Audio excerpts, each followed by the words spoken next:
Ethereum continues to play around in this channel. Are we going to see a break back to the upside or back down to the downside? In today's episode, we're going to look at some chart analysis of Ethereum as well as Bitcoin to see exactly what's happening in the markets and give you some insight about what might be coming up next.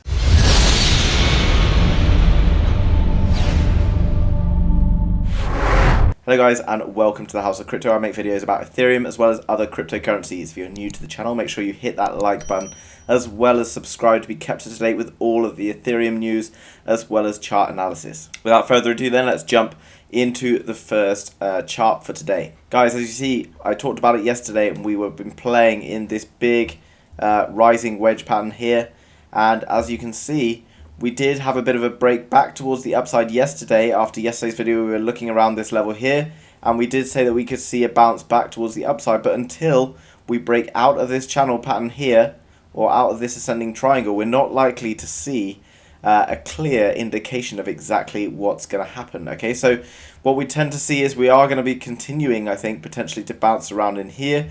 We could potentially now look to break down towards the downside because we are approaching a time now at which we are usually likely to make a decision. You know, we've already been in this channel for quite a while, and usually once we hit around some 70% of the way up the channel, we do tend to make a move either down to the downside or back to the upside. Okay, so in terms of what exactly is going to happen, you know, it's not clear right this second exactly what we might see, because as you can see, we are dabbling around down in this level here, which is looking quite ominous in my opinion. Yesterday we took this break back up to the upside.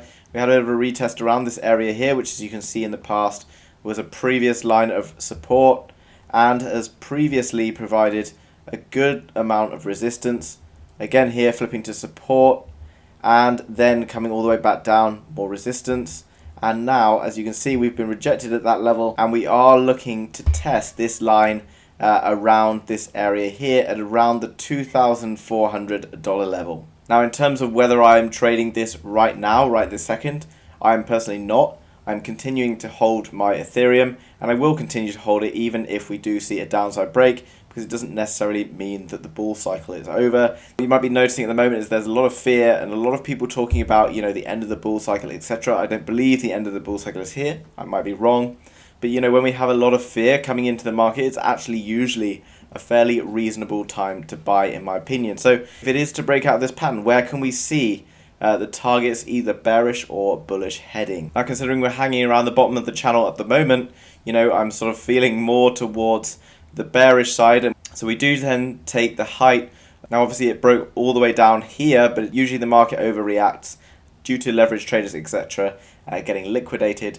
So what we will take is, I'm going to take the height of this, and if we were to break out here, then the potential target is all the way down at around the $1,400 level.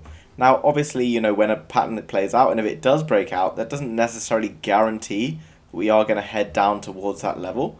But one thing to note, if, you know, I take the lowest points from these last few breaks to the downside, you can see that there's actually a bit of confluence here and a potential that these could basically line up. Now obviously nothing is guaranteed until we break out of this pattern, but at the moment, you know, if we can maintain support above this level, above this orange line, then we are potentially going to see a bounce back towards the upside. And if that happens, obviously the same line we take, and then say we put it around here, this would then bring us up to nearly $3,900, $4,000. Okay, again, you know, there's obviously patterns in the way, a lot of support and resistance that's going to play a part in that. So what happens in this area here, this key space, is very key to note for the next coming hours.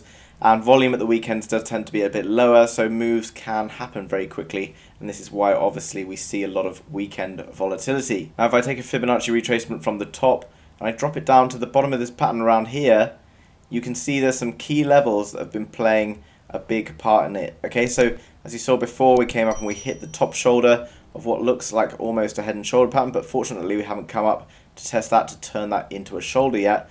But as you can see, the 382 is clearly a line of resistance, and, you know, even if we were to break up to this level, it wouldn't necessarily mean that we're guaranteed to come out the top of the pattern and continue on to the upside. At the moment, the 0.236 is offering a significant amount of support, However, further on, once we spend a bit of time in this area, if we do actually move up here, we could see potentially a break to this side before maybe coming down to this level, perhaps bouncing for a retest and moving back up. Now obviously if we have a breakout, that's when I'll be looking to either, if it comes out the bottom, short the market, or if we go to the top, then I'll be looking to long the market. But no one knows exactly what's going to happen right now. Obviously we've been in this bear trend, but clearly this area around here has provided with a good deal of support, and there's obviously a lot of trading volume in this area, which is indicating why we're perhaps sticking around. But as time tells, this area is consolidating, and eventually the market will have to make a decision whether that be to the upside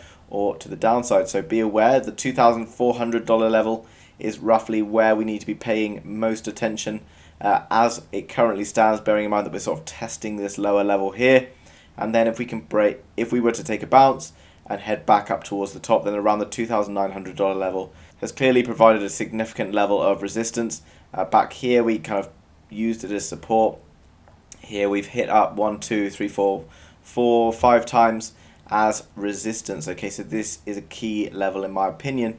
So it's going to be interesting to see what's going to happen in the next coming hours. Now, as we come over to the Bitcoin chart, we can see that Bitcoin is actually in a very similar position. Okay, slightly different triangle pattern, but again, we're seeing this consolidation happen, and literally again, currently teetering around the lower levels of this pattern. So obviously in terms of where we would take a target price for this, we would take the price of the target, and we could potentially see Bitcoin dropping down towards $22,400. Obviously if it was an upside breakout, we would see something like the $52,000 level come off eventually. However, at the moment, as we look at the markets, they're looking very uncertain. Obviously, Ethereum and Bitcoin are different, but Ethereum tends to follow Bitcoin hand in hand. So we'll have to play it by ear, and we'll have to wait to see what's happening. Now, obviously, if it is to break out, we could see a very fast move to the downside, and we may see it actually drop out and be rejected, as we have seen in the past, and it's been faked out, which is why we use stop losses. If I was to take a trade on a short, then I would potentially take my short once the breakout's happened, and perhaps have my stop loss back up slightly inside the pattern here. If you want to be ultra safe and make sure you have the best chance of winning your trade, then I would wait for a breakout before coming up, finding some sort of resistance again at this level, and then moving back to the downside. Looking at the Ethereum Bitcoin chart, again a very similar story of consolidation. Now this is obviously very rough, where we've had these huge sort of spikes both down and to the upside, but again this is kind of playing out, and we'll potentially have to make a move fairly soon, over perhaps the next 24 hours. It may happen much sooner if Ethereum and Bitcoin break out the bottom of that channel. Then things could move very fast in my opinion. So I wanted to bring you this update to make sure that you're not overexposing yourself. If you're entering trades at the moment, personally I wouldn't, because you don't really want to be trading inside of this chop. You want to be waiting for the clearest move possible to give you a position of strength to trade from. But obviously the general consensus of the trade at the moment is heading down, so it's going to be very interesting to play out. So if you were looking for some sort of crystal ball prediction of exactly where things are heading, I'm sorry that I couldn't give it to you, but we're aware of where channels need to be and where we're going to be. If we break below the 2,400, in my opinion, we're going to go significantly lower on Ethereum.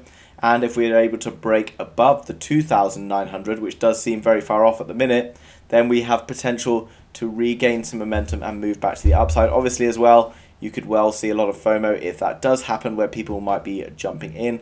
And as well, if it does drop to the downside, we may see a lot of people who have target prices of around $2,000 jumping into the market, which might stabilize the price a bit.